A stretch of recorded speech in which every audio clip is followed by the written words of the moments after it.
local or national. We discuss the issues that affect your life. We want to hear from you. 888-WBZ-1030 or 617-254-1030. This is WBZ News Radio 1030. And at 10:06, we're into the second hour of the Sunday Smorgasbord here at WBZ News Radio 1030. Dean Johnson sitting in the big chair with you right up until midnight. And then the live talk doesn't stop there. It's going to continue all night long. The fabulous Bradley J. Have we had a Bradley J sighting here? Do we know? As far as we know, it's very likely the fabulous Bradley J will be in from midnight to 5 a.m. I'm just a mere mortal table setting for himself when he comes in here at midnight. So, again, live local talk radio all night long. It's part of the commitment here at BZ, and happy to be a small part of it. We're going to be talking to local longtime guitarist Johnny A. in just a couple of minutes about a terrific new gig that he has. As I say, he's got a very nice solo career going, thank you very much, but he was recently asked to become a member of a legendary band that is already in the Rock and Roll Hall of Fame. I'm not going to tell you who. I'll let him do that. And he's accepted.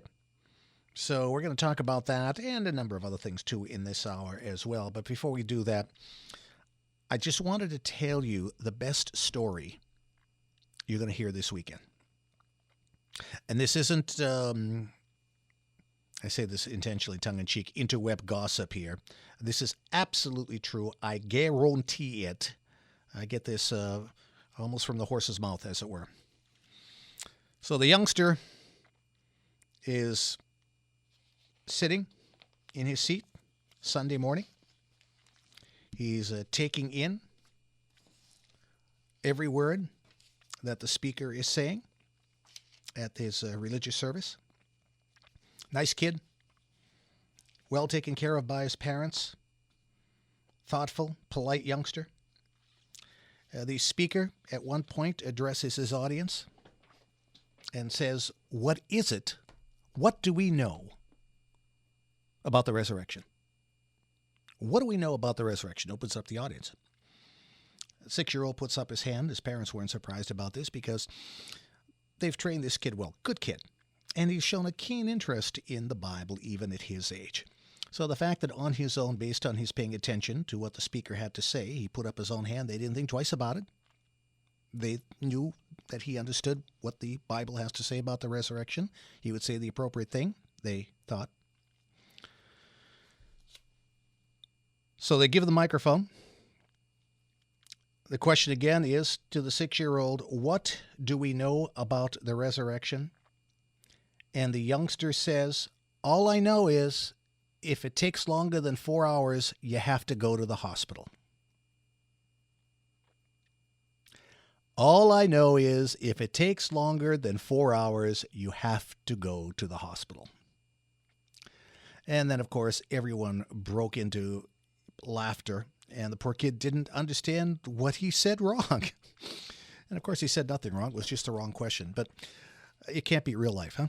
Can you beat that story? What do we know about the resurrection? All I know is if it takes longer than 4 hours, you have to go to the hospital. Do you think that might mean there might be a tad too many erectile dysfunction ads on television these days? I'm just saying. We're going to take our next break. I think we're ready now. Andrew, we can take the break a little bit early. Why don't we do that? I'll take our break now here at WBZ News Radio 1030. 61 degrees outside. Still a terrific night. Tomorrow's going to be a superb day. When we come back, we'll continue our conversation with local guitarist Johnny A. Don't just listen. Call and contribute. 888-929-1030. This is WBZ News Radio 1030. And at 10:11, we are continuing the conversation here at the Sunday Smorgasbord. Dean Johnson with you right up until the midnight hour.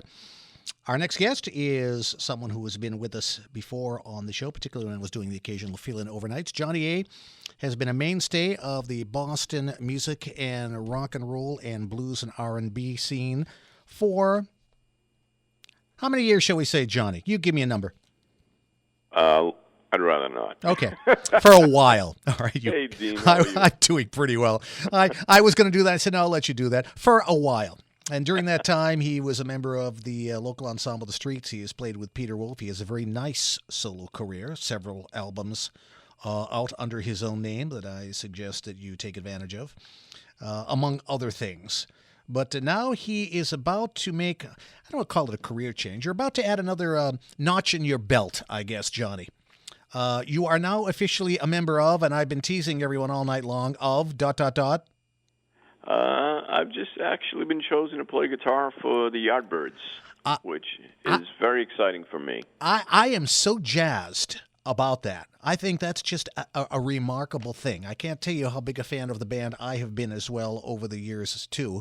So, wow, man. For people who may not be familiar with the Yardbirds, they're in the Rock and Roll Hall of Fame, a legendary British band that began back in the 60s. Their guitarists, their lineup has included over the years fellows by the name of Eric Clapton, Jeff Beck, and Jimmy Page, among others. So you are now part of a long line of exemplary guitarists who have been in that band. How did this happen, Johnny? This is just a remarkable thing. Did you get a phone call? Did you hear what was going on? Did you have to audition? Tell me about the whole process with this. No, I didn't audition. Actually, I had met the guys a while back. I was on Steve Vai's album, on his label, rather, Favored Nations, and the Yardbirds' last studio album was on Steve's label. And probably somewhere around, maybe it was like 2004 or so, they were doing a show at the original House of Blues in Boston. And I went because I'm just a huge fan of the band. You're talking the House of Blues in Cambridge, you mean? Yeah, the one in Cambridge. What a great room that was. Yeah, huh? the very first one. Man. And I went in, and they knew I was coming, and they asked me to sit in, and I did, and it was just a great time. We had a blast, and then through the years, we just kind of crossed paths. If they came through town, or I was in the town that they were in, and I had a night off, I'd go say hi, and they'd ask me to jump up. And then last year, I had gotten a call last April about doing a tour, this tour, as a matter of fact, and I was already booked to do a West Coast tour with my own band, and I couldn't do the tour, so they had hired somebody else, and the tour got postponed, or was something happened, and they were rescheduling the tour.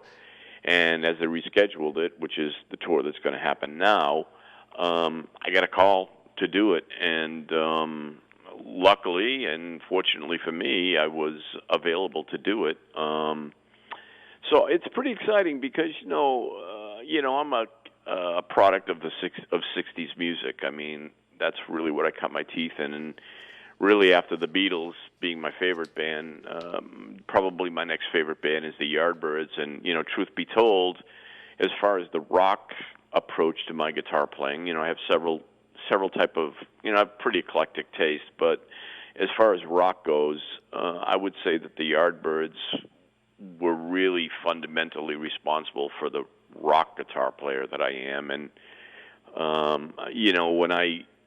as I was growing up and I decided, hey, I really want to be a guitarist, I want to do that thing, the first album I ever bought with my own money was over under Sideways Down. Really?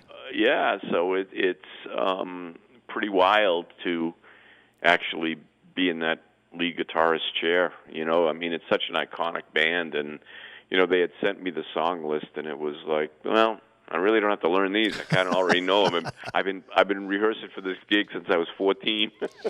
And again, for people who may be only a little familiar with the Yardbirds, I'm a man. Shapes of Things, Over, Under, Sideways, Down, little games. Happenings 10 years time ago, a Heart Full of Soul, Blues. Happening. Oh, boy, oh, it boy. It just goes on and on, So now I'm curious, Johnny. I mean, sorry to interrupt. No.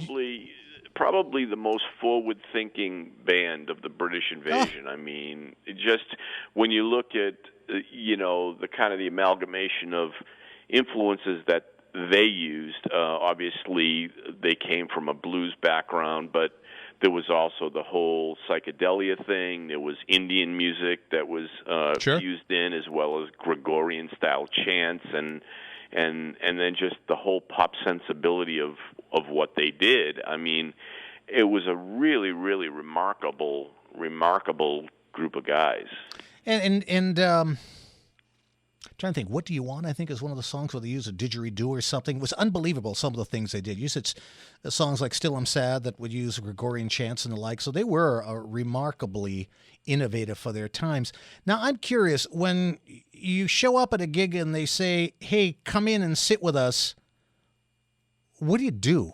Do you say, can we play this? What key are we playing Well, in? it's like for me... First time around, anyway. I'm such a product of that stuff, and I really know their book. I just, it wasn't a question like come in and sit in and, okay, well, let me go through the albums and learn the songs. I kind of already knew them, just because, like I said, they were so much part of the fabric of me, sure. When I was 12, 13, 14 years old. So it's just kind of there. Like I just stated earlier, I got the song list of about 23, 24 songs, and I really didn't have to learn them. I already knew them.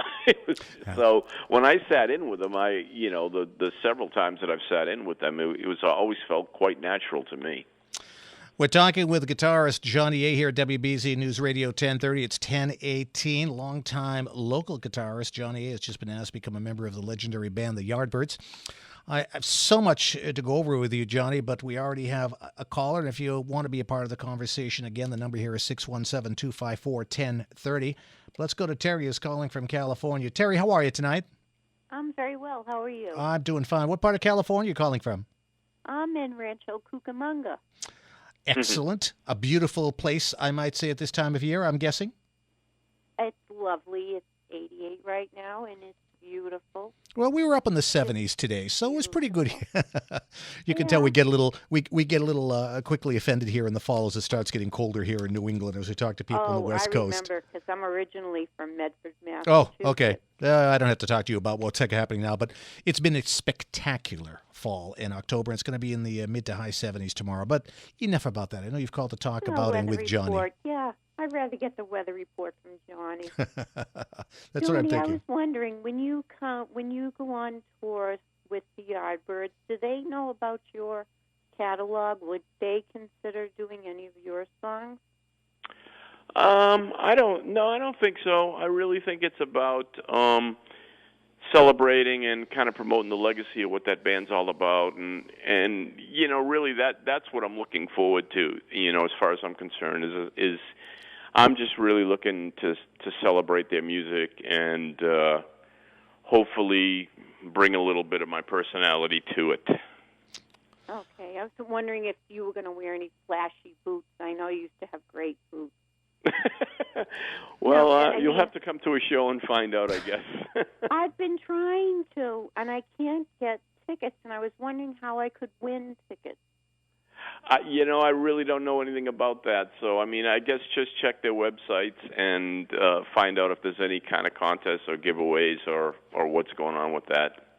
I'm sure if you can get in there, Terry, it'll be well worth your while. I can only imagine what Johnny's going to be like playing with the Yardbirds because, well, I've got a different point of reference we're going to talk about in a few minutes. I've seen him doing some other in another situation where he just tore things up. So. Oh, he did. In the streets, he was incredible in the streets.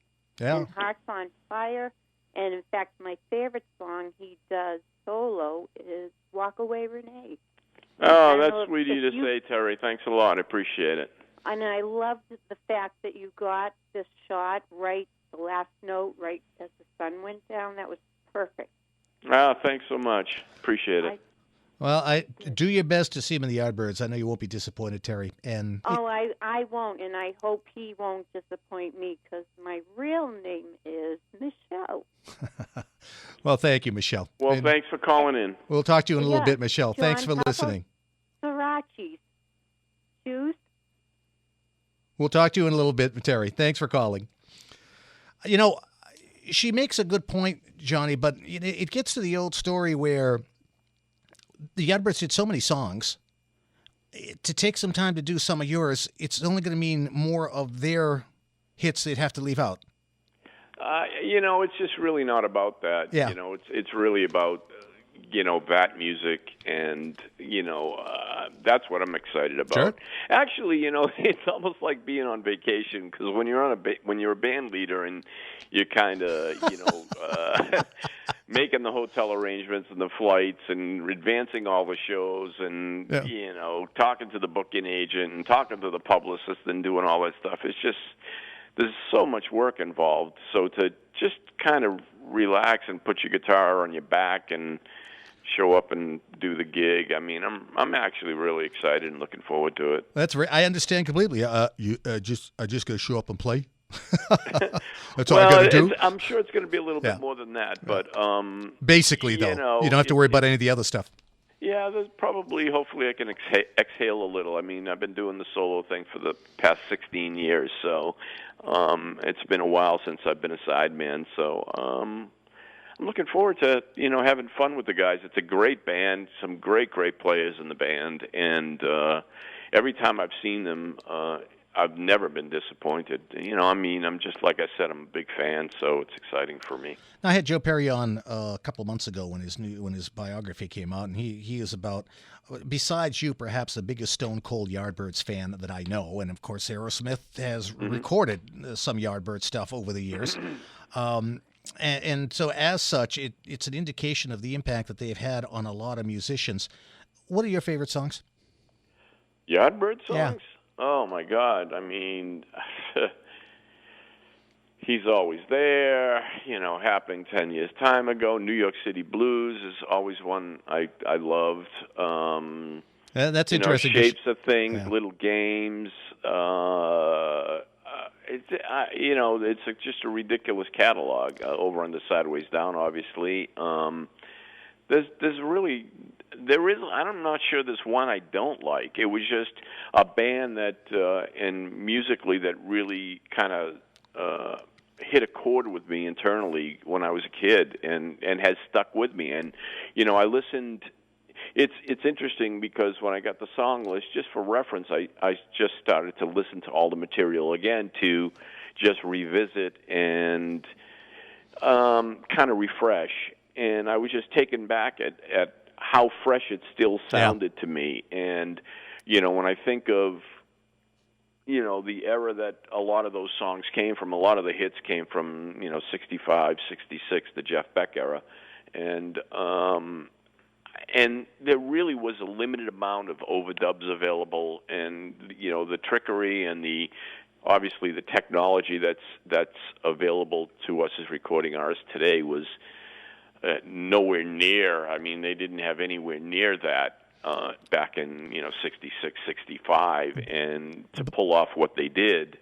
But the beauty of that is when they played live, it sounded the same. They weren't just studio creations. They had to be able to do it. The band just had this. Their sound just had this great. Like they were on a high wire. It was a band that just was. Always on the verge of like exploding. The music just had this very explosive, the whole rave up thing. It really was like that. It was very, very exciting, and there really weren't many bands that could come close to what they did back then, especially for the day. Well, look at the alumni, for crying out loud. Jeff Beck, Eric Clapton, Jimmy Page. You've got the whole history of British rock and roll, basically 6 degrees of the Yardbirds, if you want to play it that way. It's just remarkable who came through that band and some of the things that they accomplished there. We're going to go back to the phone lines. Joe in San Diego is on the line. A lot of West Coast fans, Johnny. Joe, how are you tonight? I'm good, thank you. Good. You got a question for Johnny? Hey, no, I was just going to comment, Johnny, that you and I, we've met, 8 or 9 times at different cities in the United States. Bought some pedals from you. And recently saw you down in Dallas at the guitar show. Looking forward to seeing you at the Coach House. And you got to come out to San Juan Capistrano. Oh, great. That's a great room. That's a great venue, and looking forward to seeing you with a different guitar in your hand. Well, please come by and say hi, and I hope you're enjoying the pedal. I'm enjoying them, and I appreciate the music you put out, and I'm sure you're going to just tear it up with the Yardbirds. Can't wait. Great, Joe. Thanks for calling in, pal. Yep. Hey, Joe, thanks for listening. Please continue to do that. Yep. Take care. I hear they have a lot of swallows there, Johnny. That's the rumor anyway. Gulp. Now, we got to take a break in a couple of minutes, and I have so much more to talk about with it. Before we do that, let me ask you the obvious question, Johnny, because some people might say, well, the only original member now is the drummer, Jim McCarty. Jim McCarty.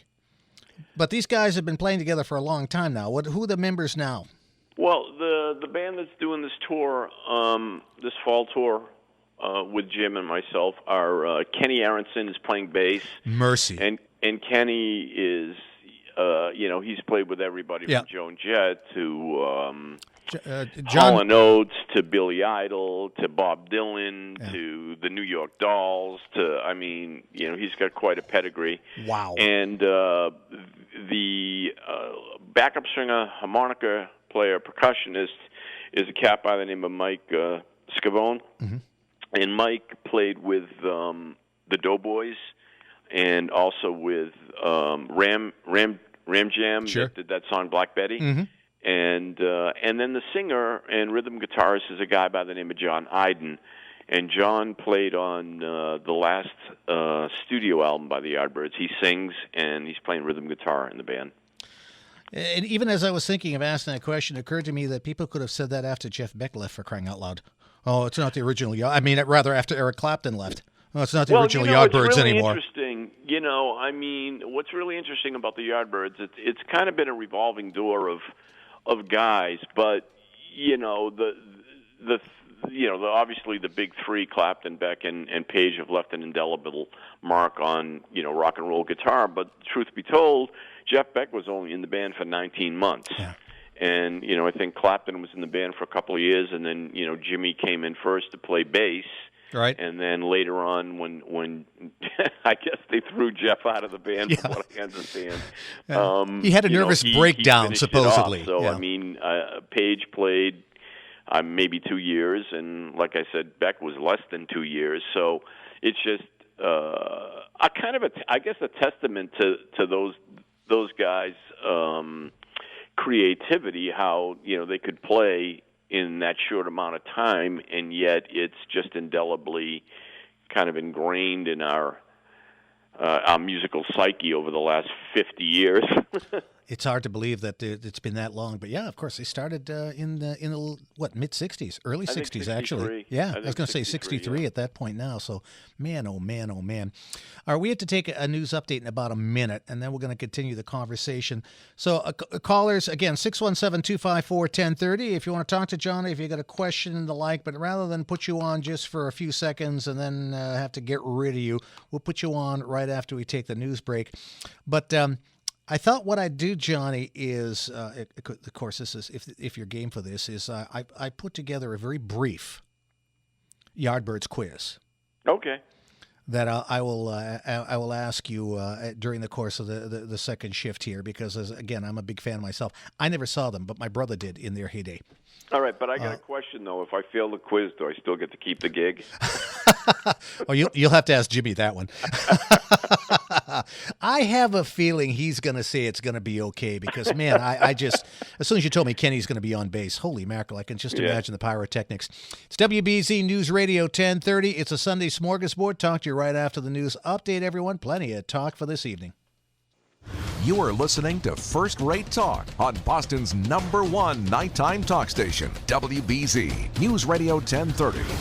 And you're listening to Dean Johnson with the Sunday Smorgasbord, 1036 in the great city of Boston. We continue our conversation with guitarist Johnny A., longtime local member of the Boston blues and rock and roll scene, who is now an official member of the Yardbirds. I'm jazzed, Johnny. I can't imagine how excited you must be about it.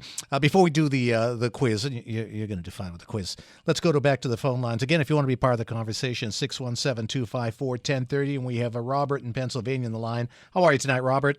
Good evening, Dean and Johnny. If I may ask, Johnny, even though you said that you knew the Yardbirds material up and down, when the call came and when you were actually with the group, when they said, okay, we're going to commit...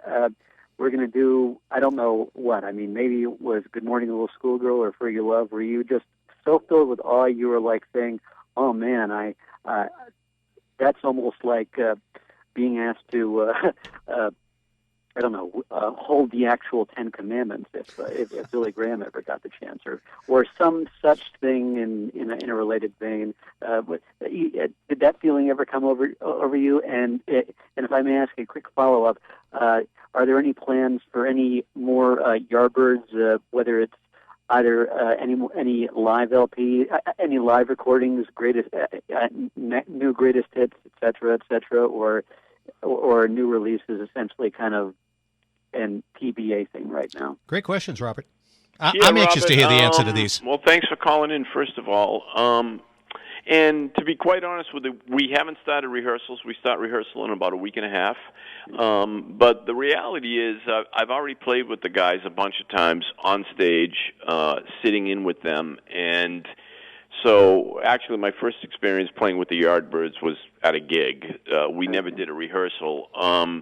But, I have to say, as a kid growing up and cutting my teeth on their music, to go up on stage and play Shapes of Things or, Train or something like that, is kind of like, while you're in the moment, a flash of like, I remember sitting on my bedroom floor listening to this song and trying to figure this out when I was 13 years old. A little wave, will go over you, and it's a special thing, but it's really more about the music and kind of way it resonated within me, and getting to express that out, and hopefully my job, the job for me is I'll feel I did a good job if I can respect the legacy and still have some kind of a tone print on it at the same time, and just do a good job representing it. As far as the second part of your question, plans for future Yardbirds recordings, live or otherwise, I really don't know. It's kind of early for me in the game to kind of know anything about that. I'm with Robert. I think it's a great idea. Well, we'll see how it goes. Hey, Robert, thanks for calling. Thanks, guys. Good question. Thanks, Robert.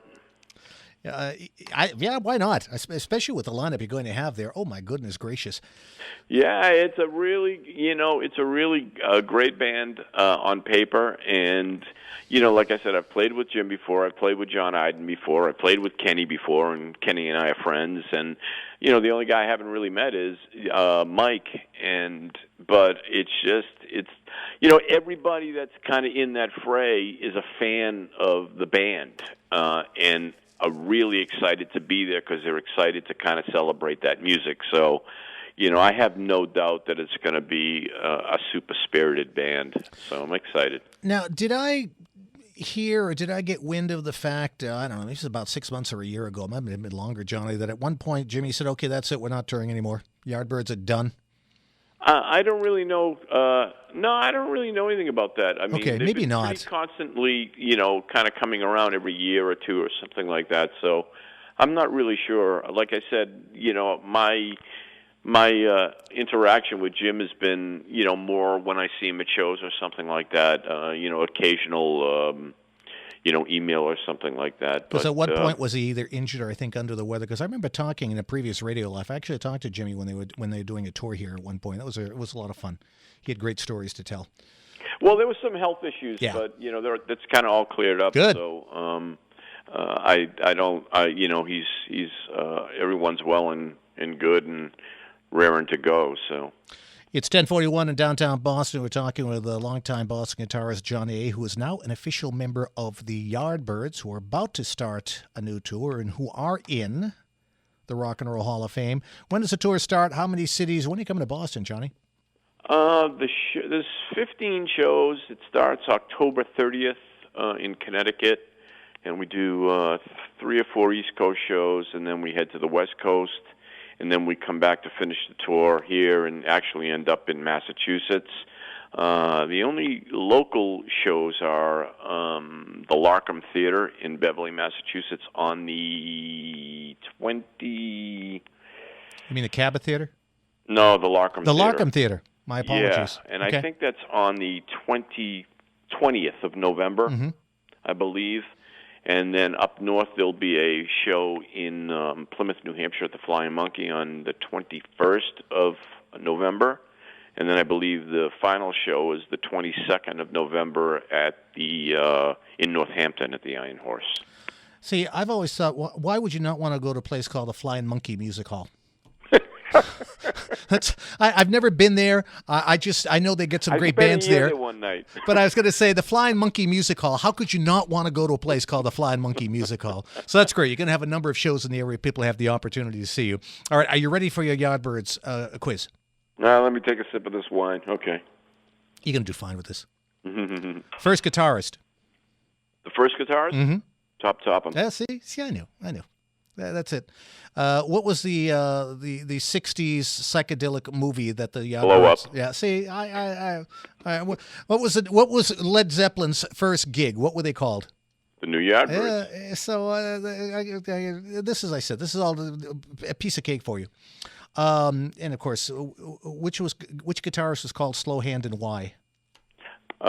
Eric Clapton, and I believe it's by the way the audience clapped or something like that. It was some kind of crazy reason why he was called Slow Hand, something like that. It had nothing to do with the way he played. It had to do with, I think, the audience clapping. See, it's just stellar. See, you're going to get 100 in this. So not only are you going to, if you get all these right, I think you should get extra solos now.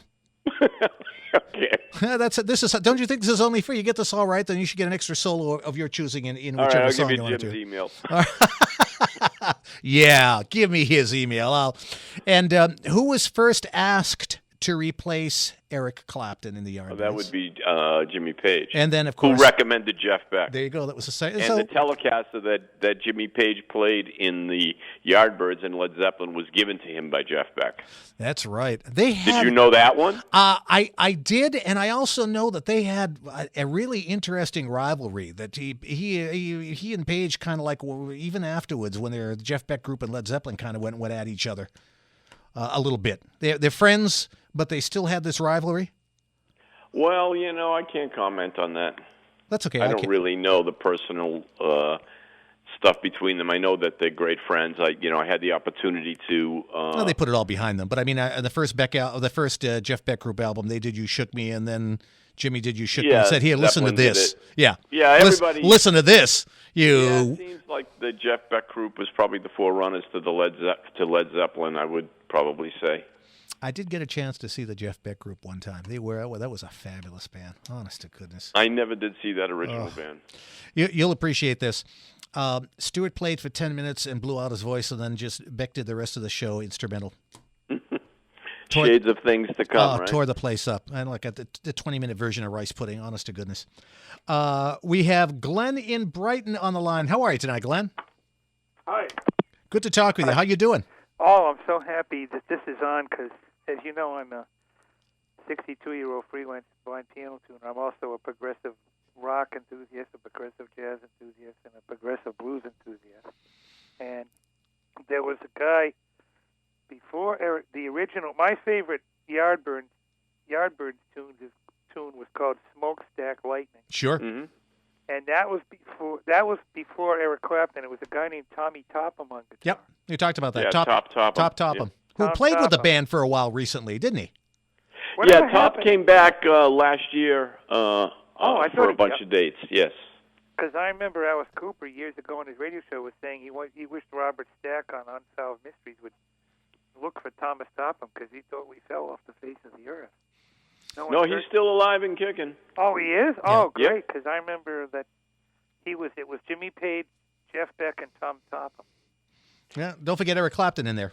No, but he was before Clapton. Yeah, he was the very first one. Very first one. Clapton replaced him. Yep. Yeah, right. That's what I'm saying. But I haven't heard from him since. Is he still alive? Yeah. Yes, he is. Well, I just heard Peter Green from Fleetwood Mac is still alive, too, so there's hope. But, I mean, yeah, that's... wow, I didn't know he was still alive. I haven't heard that name. I'm like, I've got to call because... Well, it sounds like if you're a Yardbirds fan, you're gonna want to see this version of it. Particularly Kenny Aronson on bass as well, and Jimmy McCarty handling the drums. And you know what Johnny can do. I can only imagine. Are they coming to Boston? Yeah, as we said, they're going to be playing. As you said, at the Larkham Theater in Beverly on November the 20th, and down at the Iron Horse in Northampton on the 22nd of November. My problem is I can't drive, and when you get into the North Shore, you get into rich suburb country, and I don't have a car, and I can't get there. You're going to have to find yourself a rich girlfriend, buddy. I have a girlfriend, but she's not rich. She doesn't drive. Well, she must have a friend, Glenn. Well, anyway, at one point, if you can get down there, it would be a good thing to do that. But it was always good to hear from you. I'm glad you called in. Yeah, thanks. We'll talk in a bit. You take care. See you later. Thanks. Bye-bye. We're going to take one more break, John. Can you hang in there for a little bit longer? Get you to the top of the hour? For you, anything. Because your name popped up on the air a few weeks ago, and I might add it was not taken in vain. Okay. And you know who used it? No. Bobby Whitlock. We'll talk about that when we come Bobby. back. I just saw Bobby a couple of weeks ago. I'll bet you did. 617-254-1030 is the number to be part of the conversation. We're going to take a quick break, then continue our chat with Johnny A. Stay with us, everyone. Go ahead. Voice your opinion. We want to hear from you. 888-WBZ-1030 or 617-254-1030. This is WBZ NewsRadio 1030. As we come up on 1050 here, wrapping up the second hour of the Sunday Smorgasbord, but continuing my conversation with longtime Boston guitarist Johnny A., who is now an official member of the Yardbirds, which will be getting a tour at the end of the month, you said, Johnny, huh? At the end of October, they hit the road? Yeah, we start October 30th, excuse me. One of the many, many good things about the band is they just still have the coolest logo. Yeah, it's so... it's like one of those logos like when you're a kid growing up in the 60s in school and writing on your notebook, and making all those crazy letters. But it seems to have stuck, It's just one of those things that is just so cool. Now, I mentioned during the break that, just before the break, rather, that your name popped up on the air a few weeks ago, and I said not taken it in vain because Bobby Whitlock was on with us for an hour here. And for, again, people who may be listening, Bobby Whitlock, longtime singer, composer, keyboard player in Derek and the Dominoes.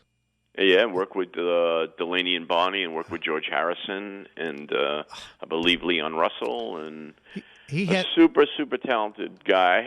I had the pleasure of working with him a couple times in my career. Once was back in the late 70s was when I first met him. And then again, it might have been just before I started working with Peter Wolf, he was coming up here and he was being managed by a guy that I knew, and I was asked to be the musical director and put a band together for him. And we did a string of dates in the Northeast, and, just such an unbelievable raw talent. And again, the Derek and the Dominoes album, growing up for me in high school, was a real, it's one of those pivotal, musical moments. It's the ultimate guitar album. It's the ultimate rock guitar album.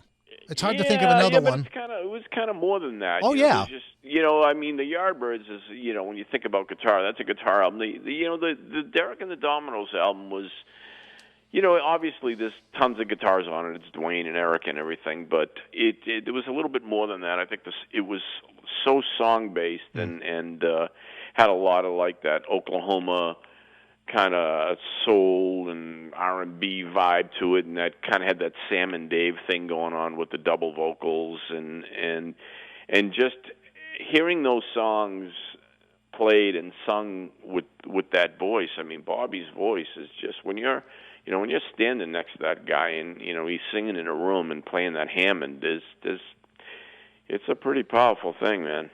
Were any of those dates that you did, and I'm going to give my version of having seen one of those shows in just a moment, were any of those dates that you did with Bobby second time around the Northeast dates, were any of those ever recorded?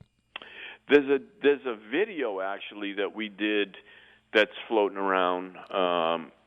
We did it at the Bottom Line in Manhattan, and it was filmed for Japanese television. Mm-hmm. And that floats around, and I just saw, actually, a version of Layla pop up.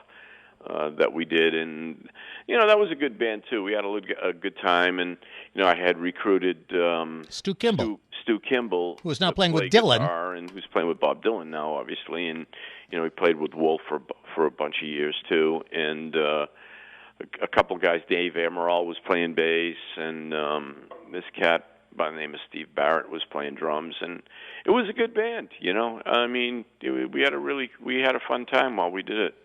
Okay, now I can editorialize, having seen the show that you did here at the channel back in the day. So these guys are doing. They've got the singer from Derek of the Dominoes with them, and you got these two young hotshot guitarists who were weaned on the Derek of the Dominoes album. Stu Kimball, who's now playing with Dylan, and Johnny A, who's now playing with the Yardbirds. So these guys have chops, and they get a chance to do Keep On Growing, Why Does Love Got to Be So Bad, Little Wing, Any Day, and the two of them are just chewing up the place.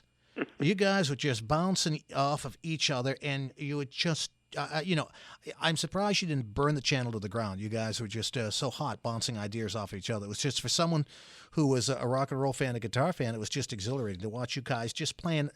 You just must have been out of your minds being able to do these songs in that context, because, man, you guys were at it.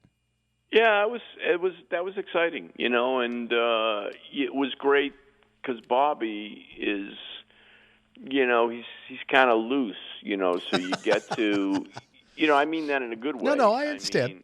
I mean, he doesn't sweat the details. Yeah, musically, where you get to, if you know the song, he's not looking for anybody to, play anything note to note. It's just about kind of capturing the spirit. And so it was exciting because kind of like the same approach that I'm taking to the Yardbirds gig, I took with Bobby and the Derek and the Domino stuff, which is, respect the legacy, do the things that a signature licks or whatever that you need to do, and use them as jumping off points, and hopefully, leave a little bit of blood on the floor for someone else to check out. A great line, Johnny. Of course, if you asked a dozen people, you would probably get a dozen different answers. But I remember reading this, and it always resonated with me that if you're going to ask someone what the perfect rock and roll guitar solo is, it would be hard to top the Beck solo in Shapes of Things. You're going to ask for the perfect solo, and that's pretty much as close as you can get. It's a pretty amazing solo, and the thing about it is that was, obviously it wasn't a punched-in solo where it was when I mean punched in, it wasn't a composite of a bunch of different takes. And it was also I'll give you a piece of trivia, or this you can ask the next time there's a Yardbirds trivia game. Love this stuff. Go ahead. That whole solo, Jeff Beck played on one string. Oh. So it was just, the thing about, again, I go back to the influences that the Yardbirds had to create their sound. And, Jeff Beck was, and he's told me personally, he's influenced by Ravi Shankar. And there's a matter of fact, there's an interview floating around on YouTube where at a Ravi Shankar performance, and the Yardbirds are sitting on the floor cross-legged and, asking Ravi Shankar questions. Wow. And so, I mean, Jeff Beck has and the Yardbirds had an Indian music influence, and again, in the Gregorian chant type of stuff, and again, the whole blues wailing thing, and then the pop sensibility, and then, a tremendous garage band instinct. Sure. And I mean that in a good way. No, I understand. Band, I mean, basically, we're all us kids growing up, in the suburbs and outside of Boston, we all had garage bands. That's what we did. So, I mean, those guys were the ultimate garage band, It makes me think of that great quote. I think it was Ted Nugent said, "Thinking is the beginning of deterioration in rock and roll." Yeah. So if you're thinking, you're stinking. Yeah, you need that garage band effect. Johnny, we're almost out of time. I want to give you enough time to tell people all the stuff you want to give you. I thought I would just very quickly give you my, when I had Bobby on, he just all kinds of stories, but I wanted to quickly share my favorite one. I asked him, I said, is it true that Neil Schon turned down a chance to be with Derek and the Dominoes to join Santana? He goes, nah, nice. That's not what happened at all. His daddy brought him down and made us play with him one night. He was 16 years old. You know how we were living. You think we're going to take a minor on the road with us? That'll give you an idea of how the hour went. Well, not a minor male. Let's put it that way. Yeah, I'll tell you that. And there you have it. Johnny A., everyone. He's going to be playing with the Yardbirds. The tour begins the end of the month. Johnny, what do you want people to know in terms of website, Facebook? You tell them, it's all yours. I appreciate it, and I appreciate the fans. I've had a ton of support from, all the regional fans around here, so I do appreciate you guys coming out and checking out my band and the shows and checking out the discs and stuff. But all the Yardbirds information are on my social pages, whether it be at johnnya.com, facebook.com/johnnya.official. I keep it up to date, so we'd love to see you at some of these shows, and I think it's going to be a rave up. You know what? I guarantee it. It'll be a great thing, and looking forward to seeing you, Johnny. Always good talking with you. Be well, my friend. We'll talk soon. Thanks, Dean. Take care. Take care, brother. WBZ News Radio 1030. Talk to you after the news, everyone.